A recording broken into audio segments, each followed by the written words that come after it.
नंद गोप कुमाराय गोविंदाय नमो नमः। जय श्री कृष्ण चैतन्य प्रभु नित्यानंद श्री अद्वैत गदाधर शिवासादि गौर भक्तगण। हरे कृष्णा कृष्ण कृष्ण हरे हरे, हरे राम राम राम हरे हरे। हरे कृष्णा। श्री कृष्ण मल्ला मंदिर वृंदावन के भाग्यशाली भक्तों, भक्ति शास्त्री के 17वें अध्याय में त्रिविभाग श्रद्धा के अंतर्गत श्रद्धा, एक तो होते हैं बिना श्रद्धा के लोग, अश्रद्धा लोग, वो तो है बेकार। दूसरे हैं जिनको श्रद्धा है, धार्मिक हैं, परंतु शास्त्र को नहीं जानते, अथवा शास्त्र को जानते हैं तो भी उनके ऊपर नहीं चलते, परंतु श्रद्धा है। और तीसरे होते हैं श्रद्धा है और शास्त्र वाली श्रद्धा भी है, केवल श्रद्धा नहीं है, शास्त्र की श्रद्धा भी है। और शास्त्र वाली श्रद्धा है, उसके द्वारा वो मनो स्वर्ग आदि की कामना करते हैं। तीसरे हैं जिनको श्रद्धा है शास्त्र में, लेकिन स्वर्ग आदि में रुचि नहीं है, मुक्ति का कामना करते हैं, ज्ञान। तीसरे हैं जिनको श्रद्धा है, शास्त्र जानते हैं, लेकिन भगवान को प्रेम करने वाले हैं, भक्त। देखो, आपकी किसी के ऊपर श्रद्धा हो लेकिन प्रेम तो नहीं है, वो ये जरूरी नहीं है। भाई जैसे कोई आदमी को डॉक्टर के ऊपर श्रद्धा तो है कि भाई इलाज करेगा, लेकिन डॉक्टर से प्रेम थोड़ी। तो ऐसे श्रद्धा हो सकती है लेकिन प्रेम जरूरी है। तो प्रेम तो भगवान से हो तब तो सबसे ऊपर का स्तर है वो।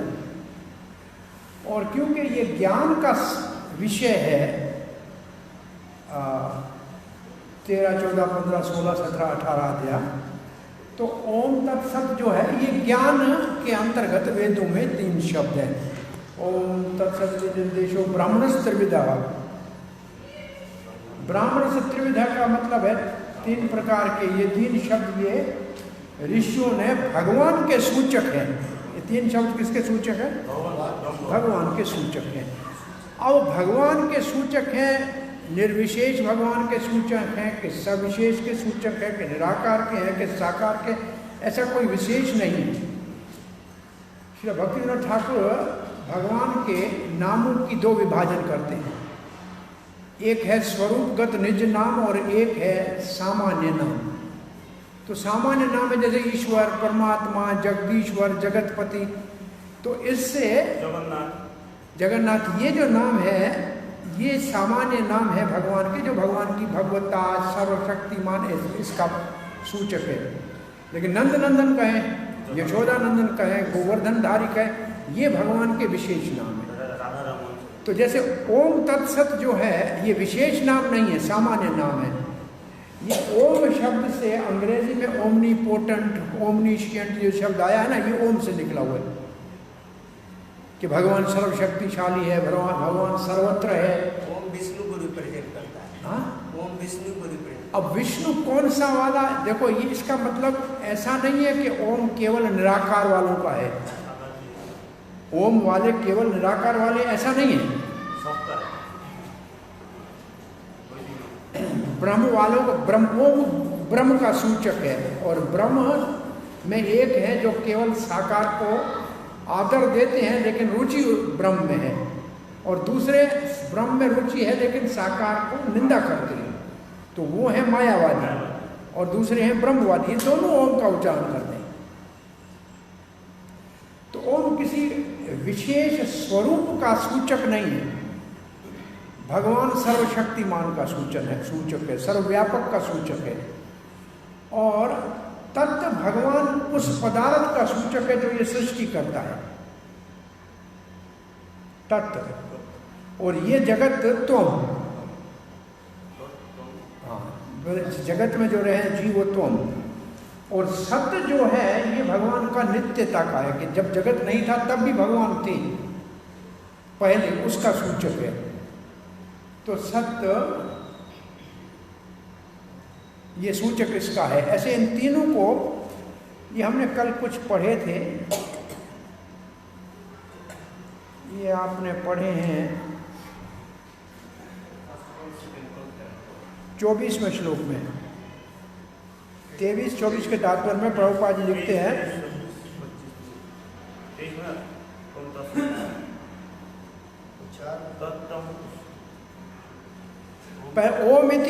ओम इति एतद् ब्रह्मणो निर्दिष्टम नाम। ओम जो है ब्रह्म के नाम का निर्देशन करता है। ये पहला लक्ष्य है, ऐसे प्रभुपाद ने लिखा है। ये पहला लक्ष्य है, इसका मतलब ये है आध्यात्मिक लक्ष्य। दूसरा है तत्त्वमसि, ये ज्ञान का लक्ष्य है, ये दूसरे नंबर का लक्ष्य है। और तीसरा है सदैव सौम्य, और भी शब्द है इसके पीछे,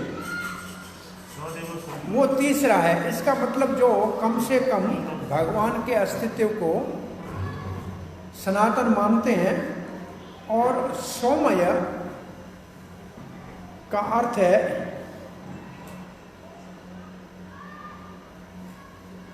इसमें चक्रवर्ती पाद ने इसका सौम्य वाला श्लोक पूरा दिया है।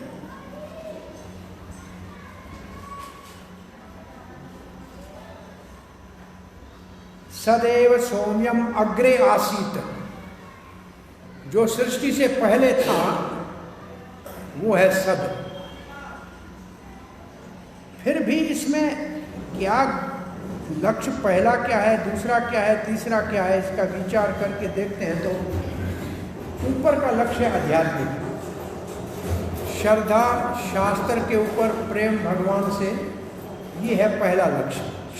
ये है आध्यात्मिक लक्ष्य, इसको कहा जाए दिव्य लक्ष्य। दूसरा है धार्मिक लक्ष्य, दूसरा है शास्त्रिक लक्ष्य, कि हम जो कार्य करते हैं शास्त्र के निर्देश से करते हैं, तो श्रद्धा है शास्त्र में। तीसरा है सामान्य धार्मिक श्रद्धा।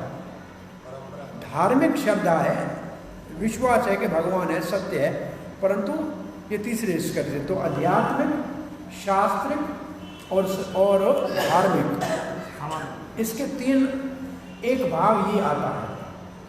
और इन तीन शब्दों से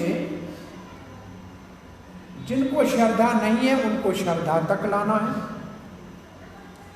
जिनको श्रद्धा है परंतु शास्त्र का ज्ञान नहीं है उनको शास्त्र की सत्ता श्रद्धा पे लाना है, जिनको शास्त्र में श्रद्धा है परंतु भगवान का प्रेम नहीं है उनको भक्ति तक लाना है। तो ये एक आस्ते आस्ते भगवान तक लाना है, इसलिए ये स्तर है सारे। अब तदिति अनभिसंधाया, 25वां तो हो गया है ना, 26वां। सद्भावे साधु भावे च सदिति एतद् पर्युज्यते पर्शस्ते कर्मणि तथा सशब्द पारथ युज्यते। सद्भावे मतलब भावना सद की जाए, और साधु भावे का मतलब है जो ऐसी भावना करेगा उसको साधु कहा जाएगा। इसका मतलब जो भगवान को मानने वाला है वो साधु है। तो सद का किस संबंध में, सदिति एतत् पर्युज्यते का मतलब सत्य का उपयोग इस संबंध में होता है। कब? सद्भावे साधु भावे। सद्भावे का मतलब है ब्रह्म। सद्भावे का मतलब प्रभुपाद ने लिखा है कृष्ण भावना। सद को कृष्ण लिख दिया प्रभुपाद ने, कृष्ण भावना। ब्रह्म के स्वभाव के अर्थ में, ब्रह्म का स्वभाव के अर्थ में, स्वभाव, अब ब्रह्म का स्वभाव जो भी ब्रह्म का है। और साधु भावे का अर्थ है जो ब्रह्म को प्राप्त करना चाहता है। हाँ, भक्त का स्वभाव का मतलब जो भगवान को जानना चाहता है। तो एक भगवान सद का अर्थ है, दूसरा साधु भावे का अर्थ है जो भगवान को जानना चाहे। इसलिए तात्पर्य में प्रभुपाद ने लिखा है सद्भावे का मतलब कृष्ण भावना, और जो भक्त उसका अभ्यास करता है वो साधु।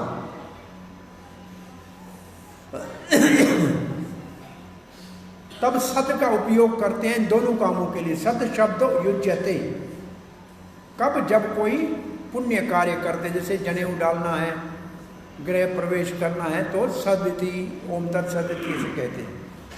प्रभुपाद जी इस्कान की स्थापना से पहले अपने चिट्ठी के पत्र किसको लिखते थे, उसके नीचे लिखते थे ओम तत्सत लिखते थे।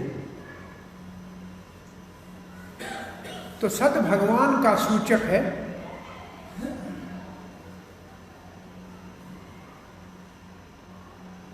और जो चीजें सद से जुड़ी होती हैं, यानी भगवान से जुड़ी होती हैं, उत्तम, वो सद्भाव हो जाएगा। तो इसलिए सद का उच्चारण कब करते हैं, जब पुण्य कार्य करते हैं। ये 2 श्लोकों में वर्णन किया है। तो सद ब्रह्म भाव है, ब्रह्म भाव है। सद्भाव है मतलब ब्रह्म भाव है। सद की जगह सत्य को हटा के लिखेंगे तो ब्रह्म भाव है। सद्भावे मतलब ब्रह्म भावे। और हम भक्तों के लिए सद और ब्रह्म दोनों को हटा के कृष्ण रखेंगे तो कृष्ण भाव, तो कृष्ण भावना हो गया।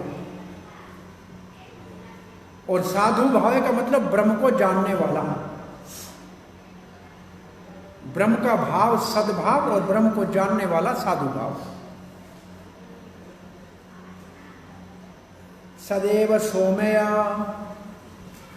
ये सदैव सोमय यहां लिखा है,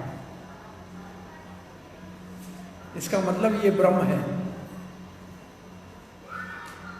और कैसे पता लगेगा सत का?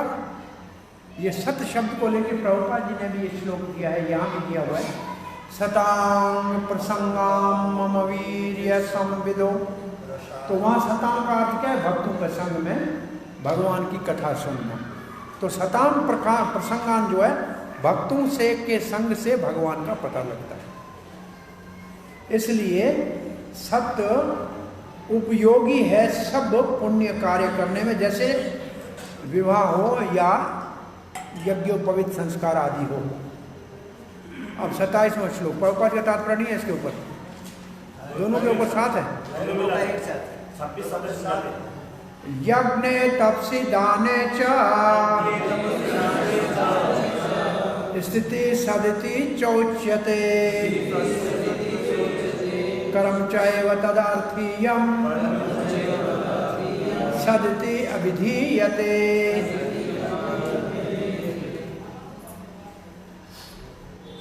यज्ञ तपसे दाने च स्थिति ही। यज्ञ दान तप के कार्यों का जो स्थिति है, इसका मतलब उसका जो लक्ष्य है, उसको सत्य कहते हैं। भाई ये काय के लिए करते हैं? यज्ञ क्यों करते हैं, दान क्यों करते हैं, तप क्यों करते हैं? और सत्य को प्राप्त करने के लिए। सत्य सदिति उच्यते, सत्य को प्राप्त करने के लिए करते हैं, उसको सत्य कहते हैं। जो कार्य तदर्थम तदर्थीयम कर्म च। तदर्थीयम का मतलब, जैसे हमारे 3रे अध्याय भगवत गीता में एक श्लोक था ना, यज्ञार्थ कर्मणम। तो यहाँ तदर्थम का मतलब यज्ञ अर्थम मतलब विष्णु अर्थम। तद का मतलब भगवान के लिए कार्य किया जाए तो उसको सत्य कहा जाता है। तद अर्थीयम कर्म एव, तो उसको सत्य कहते हैं।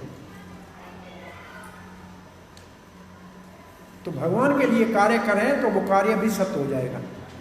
जैसे आपको याद होगा, एक 4थे अध्याय में श्लोक था, ब्रह्मणा एव ब्रह्मा उत्तम ब्रह्म कर्म समाधीना। तो सब चीज़ें ब्रह्म हो जाती हैं। इसका मतलब भौतिक चीज़ें भी आध्यात्मिक हो जाती है भगवान के संबंध से।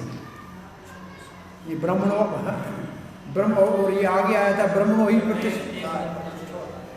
2 श्लोक हैं, एक में भगवान अपने आप को ब्रह्म कहते हैं, ये है अहम कर्तुर अहम यज्ञ स्वदाहम अहम यज्ञ स्वदाहम अहम औषधम मंत्रो अहम एवाजम अहम अग्निरहम उत्तम। जैसे वहाँ अहम कहते हैं, पहले ब्रह्म कहते हैं। तो वो भाव है यहाँ। स्थिति का मतलब है किसी लक्ष्य को प्राप्त करना। तो यज्ञ का तपस्या यज्ञ या दान का लक्ष्य क्या है? सत्य की प्राप्ति के लिए, भगवान की प्राप्ति के लिए करते हैं। उसका लक्ष्य ये अगर है तदर्थीयम, भगवान के लिए किया जाए, तो उसमें 3 शब्द कहेंगे।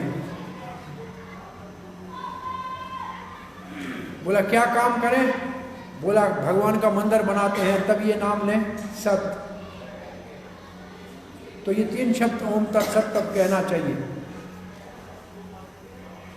इसको शास्त्र का नेम मानना चाहिए। ओम तत्सदिति निर्देशो ब्राह्मणस् त्रिविध स्मृता, ये 3 नाम भगवान का सदा ही याद रखना चाहिए। ये जैसे शास्त्र का नेम है। जैसे कोई कहे, ये कैसा नेम है, वह एक उदाहरण देते हैं। उदाहरण ये देते हैं कि यज्ञ जो करते हैं ना, तो जो वशिष्ठ कहता है कर्तु में, जो वेद के यज्ञ में वशिष्ठ शब्द कहता है, उसको पहले भोजन का लेने का अधिकार है। कि ये नेम है भाई। यज्ञ का नेम क्या है कि जो आचार्य कर्तु वशिष्ठ शब्द कहेगा उसको ही पहले भोग मिलेगा। ऐसे ये हर यज्ञ में कहने चाहिए। उदाहरण दे रहे हैं उसका। और ये श्लोक है पूरा, वशट कर्तो हो प्रथमम भक्षय। इसलिए इसको शास्त्र का नेम समझना चाहिए। ये आदेश है शास्त्र का, ऐसे दिख नहीं रहा है, परंतु ये है अपने आप में, अपूर्व है। ये जैमिनी आदि सूत्रों में है। ये कहाँ से, कौन से सूत्र में जैसे आया था ना, पहले ऋषियों ने कहा है, तो जैमिनी के सूत्र में है।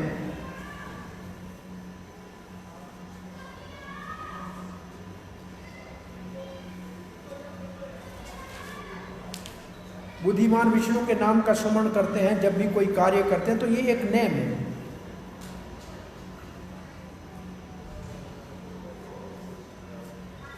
स्मृति ने लिखा है, क्यों ये नाम लेना चाहिए? दूसरा कारण कहते हैं, ये तो नेम में लेना चाहिए। बोला दूसरा क्या उद्देश्य है? पहला उद्देश्य है भगवान को प्राप्त करने के लिए लेना चाहिए। दूसरा उद्देश्य क्या है कि जब कोई भी कार्य करते हैं उसमें कोई गलती रह जाती है, मंत्र उच्चारण में गलती हो जाए, पूजा में, तो ये 3 शब्द कहने से उस गलती का निवारण हो जाता है। ये है, जब भी, ये है गरुड़ पुराण का श्लोक है, जब यज्ञ आदि में कुछ असावधानी के कारण उच्चारण में गलती हो जाए, तो ये 3 शब्द कहने से गलती का निवारण हो जाता है। प्रभुपाद जी लिखते हैं, परशिष्य कर्मणे का मतलब है निर्धारित कर्म। परशिष्य कर्म का मतलब शास्त्र में निर्धारित कर्म, आपको ये करना है, ये आपका धर्म है, ये आपका कर्तव्य है। ये निर्धारित कर्म को प्रशस्त कर्म कहते हैं। पहली बात,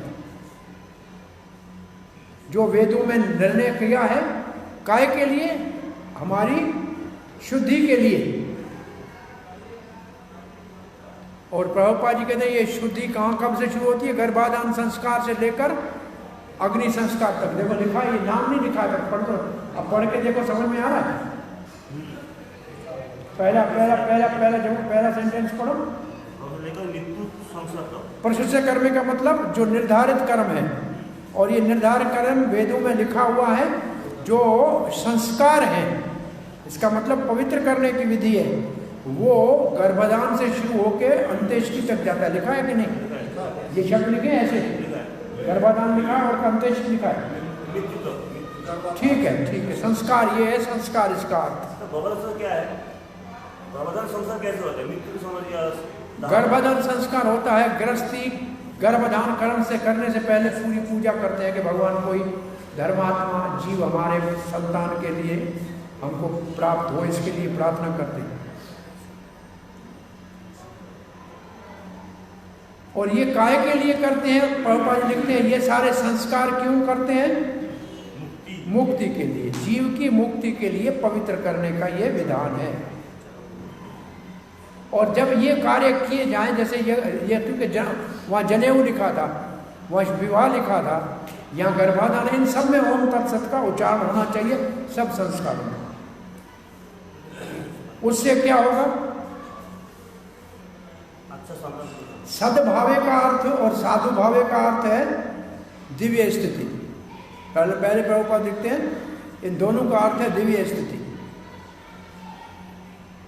कृष्ण भावना में कार्य करने को सत्व कहते हैं, और जो पूर्ण रूप से कृष्ण भावना के कार्यों में लगा हुआ है उसको साधु कहते हैं। तो सद और साधु की परिभाषा प्रभुपाद जी की आप समझ लीजिए। अब इस सत्य को लेके प्रभुपाद जी वही श्लोक कहते हैं, सताम प्रसंगाम मम वीर्य संविदु। ऐसे भगवत संबंधी विषय भगवान के भक्तों के संग में ही संभव है। सताम प्रसंगाम का अर्थ है भले भक्तों के संग में, अगर नहीं होगा तो दिव्य ज्ञान प्राप्त नहीं होगा। कभी किसी को दीक्षा दी जाए या ब्राह्मण का यज्ञोपवीत पवित्र कराया जाए तब ओम तत्सत का उच्चारण करना चाहिए, अथवा कोई भी यज्ञ करे तो ओम तत्सत का उच्चारण होना चाहिए। तदर्थिम का अर्थ है कि जो कार्य भगवान के क्या है, भगवान के प्रतिनिधित्व करते हैं। जैसे भगवान के लिए रसोई बनाए या मंदिर में कोई सेवा करे तो ये सारे काम जो है भगवान की महिमा के लिए है। तदर्थी में कहना भगवान के लिए किए जाने वाले कार्य, चाहे भगवान का भोजन बनाए या श्रृंगार करें या सफाई करें, तो ये तदर्थीयम हो गया। ये तदर्थीयम ऐसे जैसे तदिया है, तदिया कोई चीज है, तदर्थम जैसे तदिया। ओम तत्सत इसलिए अब प्रभुपाद ओम तत्सत को इसलिए सब कार्यों में उच्चारण करते हैं ताकि वो सब कार्य पूर्ण हो जाए, उसमें कोई त्रुटि न रह जाए। पूर्ण हो जाए का मतलब उस कार्य में कोई विधि विधान की कमी रह गई हो तो वो सुधर जाए। अब अंतिम श्लोक, अश्रद्धया हुतम दत्तम तपस्तप्तम कृतं च यत् असदिति उच्यते पारथ न च तत्प्रेत नोइह। अब इस श्लोक में असद शब्द का अर्थ क्या है? जो सत्य के लिए नाम काम नहीं किया जाए वो असद है, और असद है वो व्यर्थ है। बोला व्यर्थ कब है?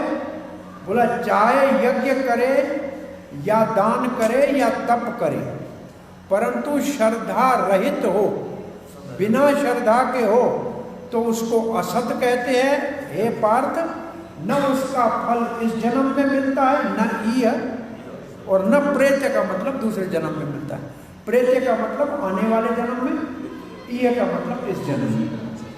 अगर तप करे या यज्ञ करे या दान करे लेकिन श्रद्धा नहीं हो, बिना श्रद्धा के करे, जैसे असुर लोग करते हैं, दिखावे के लिए करे, दंभ के कारण करे, तो उसका न कोई फल इस जीवन में है और न भविष्य में है।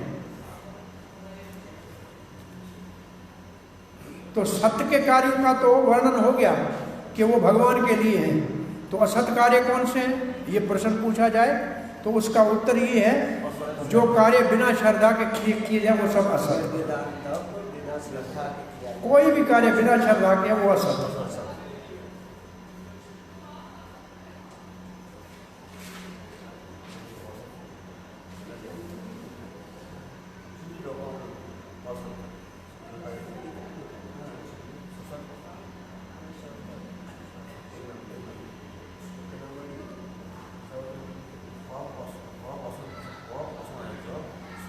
तो इस पूरे अध्याय में जो सात्विक श्रद्धा है वो हमको मुक्ति के रास्ते में ले जा सकती है। अब बलदेव विद्याभूषण लिख रहे हैं, सात्विक श्रद्धा से कार्य करना चाहिए। सात्विक श्रद्धा जरूरी नहीं है कि शास्त्र के अनुसार हो, परंतु कम से कम सात्विक हो। जैसे चौथे श्लोक में कहा गया है, तो आस्ते आस्ते सात्विक श्रद्धा हमारी देवता की पूजा करते करते, सात्विक आहार करते करते, सात्विक यज्ञ तपस्या करते करते हम आस्ते आस्ते शास्त्र तक पहुंच जाएंगे। इसका मतलब पहले सात्विक श्रद्धा में आना चाहिए, तामसिक और राजसिक को तो त्यागना। सात्विक श्रद्धा से शास्त्र की श्रद्धा तक पहुंचेंगे। शास्त्र की श्रद्धा से भगवान की श्रद्धा तक पहुंचेंगे और फिर भगवान से प्रेम करना शुरू करेंगे। तो ये आस्ते ऊपर उठने के लिए 4 स्तर है। पहले सात्विक श्रद्धा, फिर धार्मिक बनना, फिर शास्त्र के ऊपर श्रद्धा करना, और फिर दिव्य सद के लिए, ओम तत्सत के लिए कार्य करना, सदर्थे करना, और फिर सद के बाद भगवान को जान के उसकी भक्ति में लगना। तब जाके हमारा लक्ष्य पूरा होगा। तो सात्विक कार्य सारे ही जो है, चाहे यज्ञ तप हो या आहार हो या देवता की पूजा हो, वो कार्य करने वाले को आस्ते आस्ते शास्त्र तक लाएगा। और जब शास्त्र तक लाएगा तो फिर उनके कार्य शास्त्र ओम तत्सत की तरफ ले जाएगा, तो भगवान विष्णु की तरफ चले जाएंगे। और जब भगवान विष्णु की तरफ चले जाएंगे, रामानुजाचार्य के एक अनुयायी कहते हैं कि शास्त्र का आज्ञा पालन करेंगे श्रद्धा के साथ। अब ये बहुत बड़ी बात की है, लिखा है श्रद्धा और शास्त्र दोनों की आवश्यकता है। बिना शास्त्र के श्रद्धा बेकार है, बिना श्रद्धा के शास्त्र बेकार है। दोनों की आवश्यकता है, श्रद्धा भी चाहिए, शास्त्र भी चाहिए। दोनों अगर नहीं है तो सारे काम बेकार है। ये श्लोक उसकी निंदा कर रहा है। जो भी यज्ञ करें, तप करें, दान दें,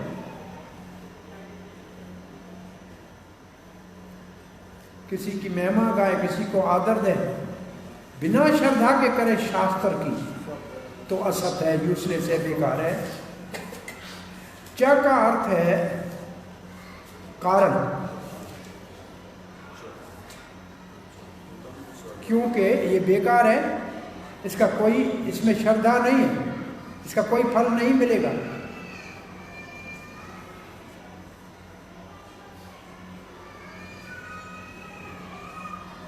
अब बलदेव विद्याभूषण कहते हैं, जो श्रद्धा हमारे स्वभाव से आती है, जन्म से सबको श्रद्धा तो है ही कोई, जो श्रद्धा हमारे स्वभाव से, पूर्व जन्म के संस्कार से सात्विक या राजसिक या तामसिक होती है, उसको छोड़कर शास्त्र की श्रद्धा का जो शरण लेता है, वो उत्तम गति को प्राप्त करता है। अब बात क्या हुई कि श्रद्धा तो सबके अंदर है जन्म से, वो श्रद्धा जब शास्त्र के आधार के ऊपर लाएंगे तब सफलता मिलेगी, नहीं तो वो केवल श्रद्धा कोरी बिना शास्त्र के काम नहीं देगी। ये है 17वें अध्याय का मुख्य लक्ष्य।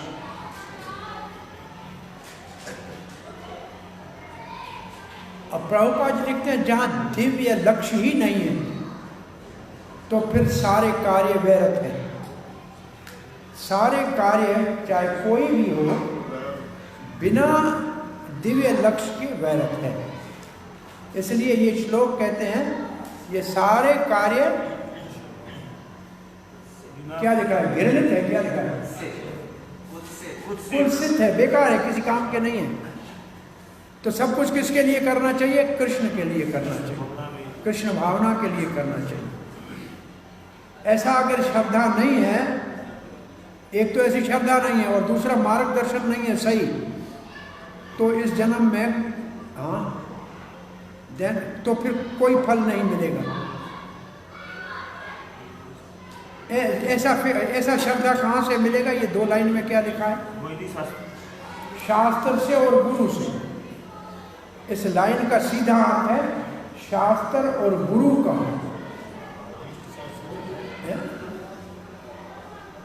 श्रद्धा जब तक शास्त्र में और गुरु में नहीं है, जो प्रॉपर गाइडेंस का मतलब गुरु, प्रामाणिक गुरु के मार्गदर्शन में ईश्वर ने कार्य करा। ये दोनों चीजें चाहिए।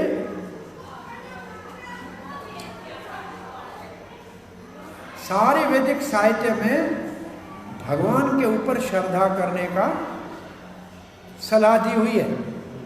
श्रद्धा शब्द विश्वास कहे स्वदृढ़ निश्चय कृष्ण कर्म कैला सर्व सिद्धि हो, ये है श्रद्धा।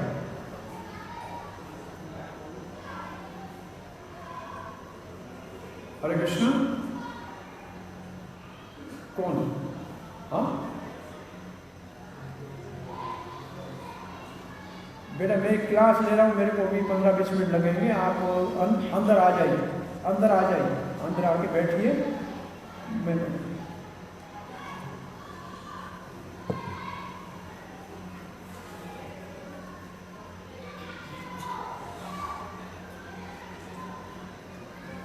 सफलता कब मिलेगी? जब इन सिद्धांतों का पालन करेंगे। इसलिए अच्छा रास्ता ये है कि आरंभ से ही कृष्ण भावना प्रमाणिक गुरु के निर्देश में शुरू करना चाहिए और इससे हमारे को सर्व सफलता मिलेगी। अब देखिए, अब प्रभुपाद जी क्या लिख रहे हैं? बद्ध अवस्था के मतलब अपने पूर्व जन्म के संस्कारों से लाई हुई श्रद्धा के कारण जीव। कुछ लोग देवताओं की पूजा करते हैं, इसका मतलब सात्विक हैं। कुछ भूत प्रेत की पूजा करते हैं, कुबेर यक्ष आदि की, वो राजसिक हैं। और कुछ तामसिक हैं। ये वही बात हो गई जो हम पहले करके आए, ठीक है। तो सात्विक अच्छा है, राजसिक और तामसिक बेकार है। परंतु जो सीधा कृष्ण भावना का रास्ता ले लेगा वो दिव्य स्थिति के पहुंचेगा, तीनों गुणों को ऊपर उठ जाएगा। आस्ते आस्ते भी ऊपर जा सकते हैं, परंतु कोई सीधा ही शुद्ध भक्तों का संग कर ले और सीधा कृष्ण भावना में आ जाए तो भाग्यशाली, ये उत्तम रास्ता है। और इस अध्याय में यही कहा गया है।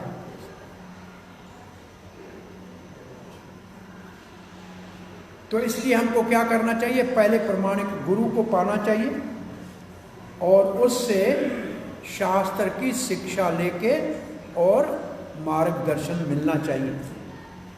और जब उसमें हमारी श्रद्धा भगवान, उससे हमारी श्रद्धा, अब ये भी बहुत बड़ी बात है। गुरु को प्राण लिया, गुरु ने शास्त्र बता दिया है, श्रद्धा किसके ऊपर होनी चाहिए? भगवान के ऊपर। देखो लिखा क्या है, तब भगवान के ऊपर श्रद्धा।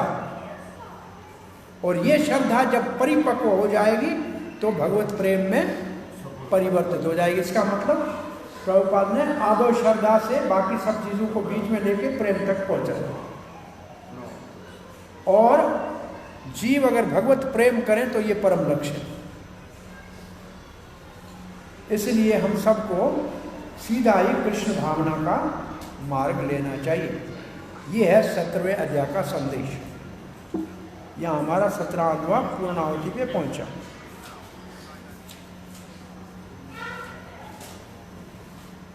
ठीक है, हो गया।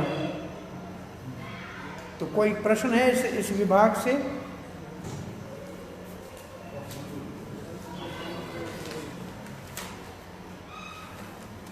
अच्छा, इसमें जो सबसे लास्ट क्वेश्चन है 52, यज्ञ दान और तपस्या की क्रियाओं को कब असत माना जाता है? तो जब अश्रद्धा से यज्ञ दान और तपस्या की क्रियाओं को किया जाता है तो उसे असत माना जाता है। बस इतना ही लिखा। हाँ, जब श्रद्धा नहीं हो, किसके ऊपर श्रद्धा नहीं हो? शास्त्र के ऊपर श्रद्धा नहीं हो, गुरु के ऊपर श्रद्धा, सही मार्गदर्शन नहीं हो, भगवान के ऊपर श्रद्धा नहीं हो, ऐसे ही काम किया जाए तो असत माना जाए। इससे ज़्यादा नहीं। और ओम तत्सत के उद्गम एवं महत्व की संक्षिप्त व्याख्या कीजिए। ओम सत्सत वेदों में है, ऋषियों ने इसको प्रमाणित किया है।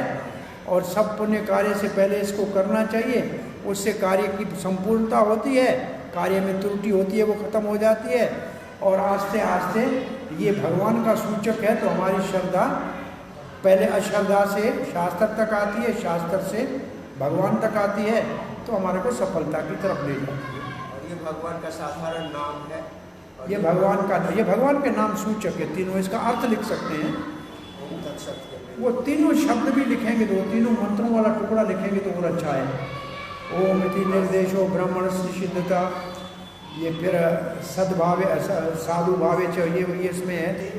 और वो 3 है, उसको भी टुकड़ा लिखेंगे। ये 3 इसका अर्थ है। सद का अर्थ है जो सृष्टि के बाद भी रहे, सत्कार सना जो भी था। अब 18वां अध्याय हमारा सबका राय क्या है, कब शुरू करें कि बाद में करें कि अभी करें?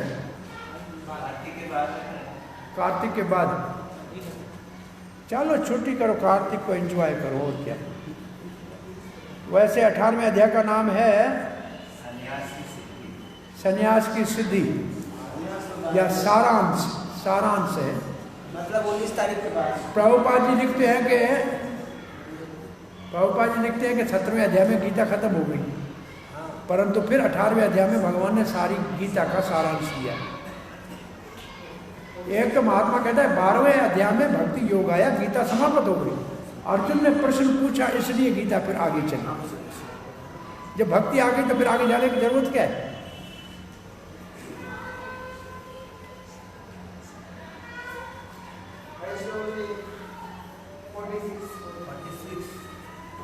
अच्छा, ये 18वें अध्याय में स्वार्थ के प्रयोजन से 1 से 6 अध्याय क्या है आपका प्रश्न? स्वार्थ के प्रयोजन से किए गए तपस्या का अनुमोदन भगवान क्यों नहीं करते? क्या? स्वार्थ के प्रयोजन से किए गए तपस्या का अनुमोदन भगवान क्यों नहीं करते? 5वां और 8वां का तात्पर्य वो दम्भ अर्थ तम, ये तपस्या तो असुरों वाली है ना, ये आसुरिक है, इसलिए उसको नहीं मानते कि भगवान को तकलीफ, शरीर को तकलीफ। लेकिन आता तो उन्नति का नहीं होता है। 5 नंबर 5-6 से लाते हैं। 5-6 आसान है।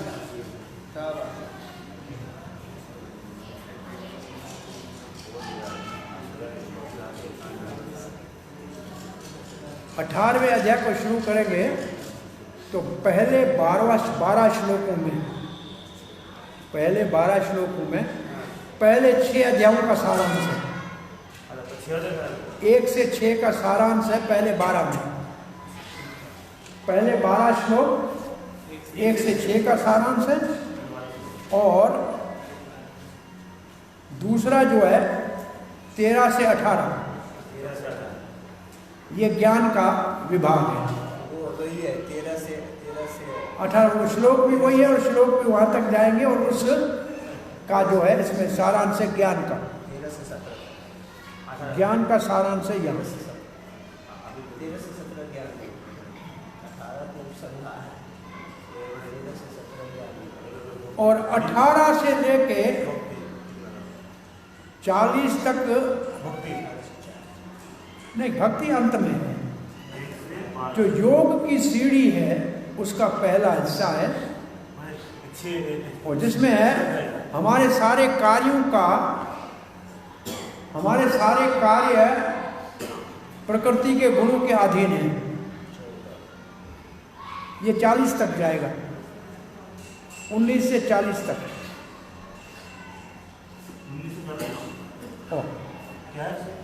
और इसमें भी विभाग है 2-3।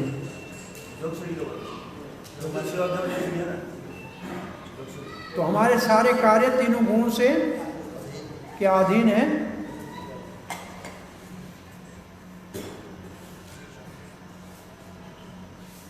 लंबा है, 78 श्लोक है।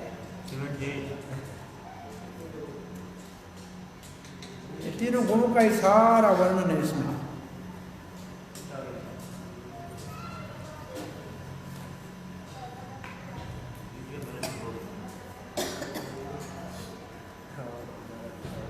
सकाम से निष्काम कर्म योग तक 41 से 48 तक, सकाम कर्म से निष्काम तक, ये भी योग का सीढ़ी का समाचार है।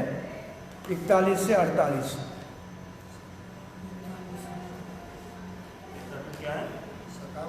सकाम कर्म से निष्काम कर्म तक जाना है।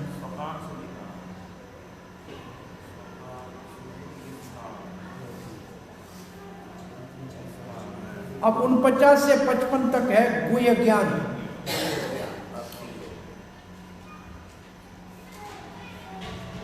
और गुह्य ज्ञान में है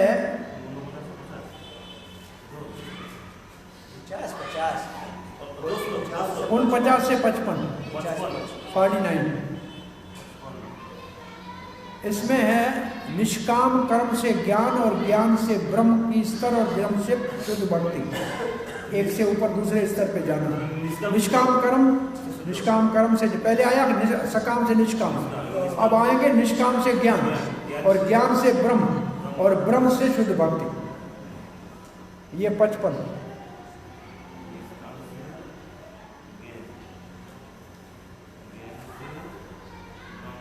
ब्रह्म से भक्ति, ब्रह्म के स्तर से भक्ति तक।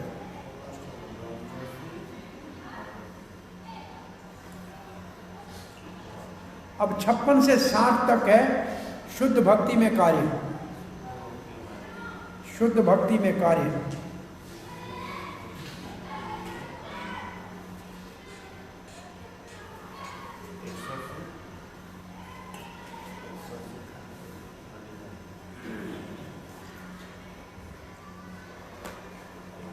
कहाँ तक पहुँचे? 60 तक पहुँचे।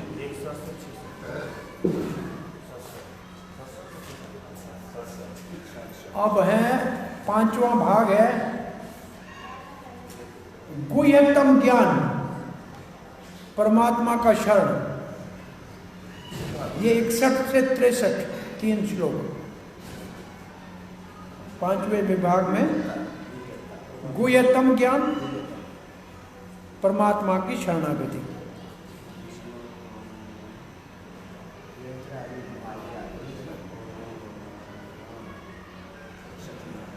और 64 से 66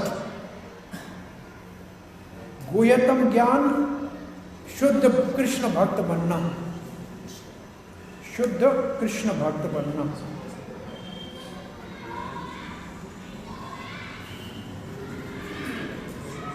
शुद्ध कृष्ण भक्ति। पहले तो ही था ना? हाँ जी, पहले तो गुह्य तो था 137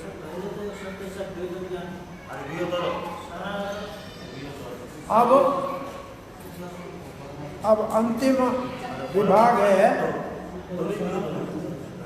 किसको भगवत गीता का प्रचार करना चाहिए, किसको नहीं करना चाहिए। भक्ति आ गई, अब भगवत गीता का प्रचार किसको करना चाहिए, किसको नहीं करना चाहिए। ये है 67 से 71।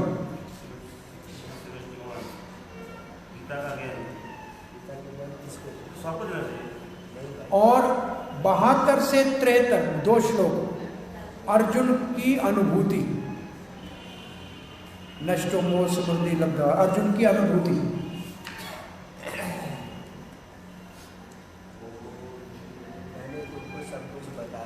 और अब पूर्ण आहुति में है संजय की भविष्यवाणी। संजय कहते क्या होने वाला 74 से 78। ये हो गया पूरा 18वां, जाओ घर। हो गया, कंप्लीट हो गया, ये पूरा हो गया।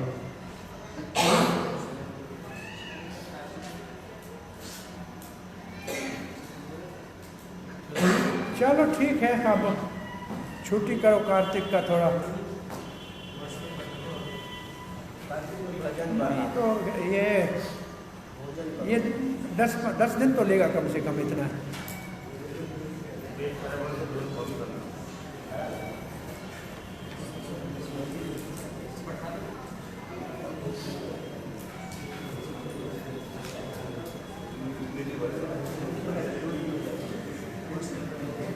ठीक है, तो अब मिलेंगे हम। कार्तिक में मिलते रोज रहेंगे, लेकिन पढ़ेंगे कार्तिक के बाद।